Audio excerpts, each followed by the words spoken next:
Gayunpaman, sa ating pagkakaisa ay nalalantad ang mga interes na salungat sa interes ng mga Pilipino. Nabubunyag ang tunay na kulay at nalalantad ang kanilang pagbabalat kayo. Gamit ang dahas at hiram na kapangyarihan ay papahirapan nila tayo.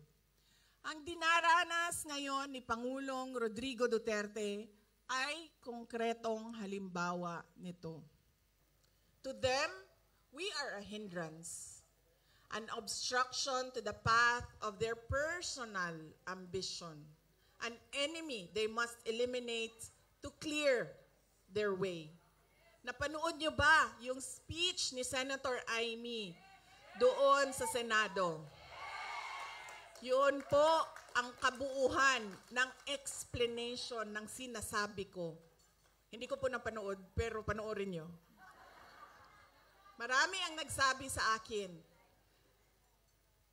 na naipaliwanag niya ng maayos kung ano ba yung nangyayari sa impeachment na ginagawa.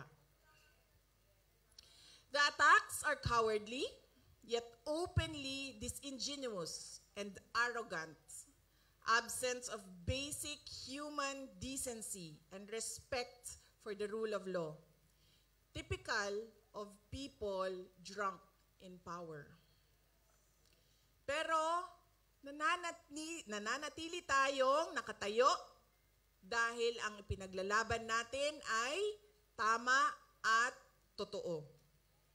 We remain strong, steadfast, and grounded in truth, integrity, and faith in the hand of God that will move in ways we cannot comprehend at this point.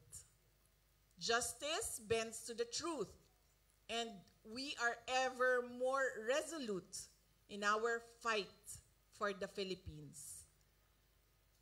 Kalayaan, kinabukasan, yung ating KKK,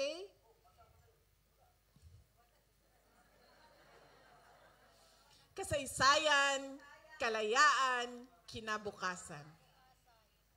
At naniniwala akong maipapanalo natin ang laban na ito dahil laban natin itong lahat.